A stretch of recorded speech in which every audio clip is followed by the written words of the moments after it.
مفهوم دزدی به شکل‌های مختلف و در ابعاد مختلف، معمولاً بسیار بزرگ، تو رژیم آخوندی چیز جدیدی نیست.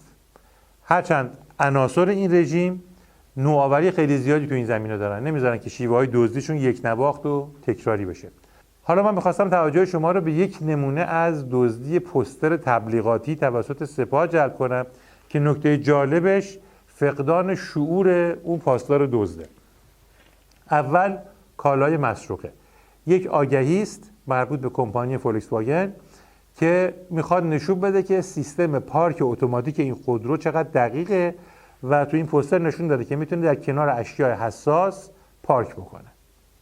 حالا یه پاسداری معلوم نیست کجا و چجوری این آگهی رو دیده، بعد در یک فرایند شاید پیچیده، شاید هم خیلی قابل فهم، به کلش زده که این رو برای تبلیغ حجاب اجباری استفاده بکنه.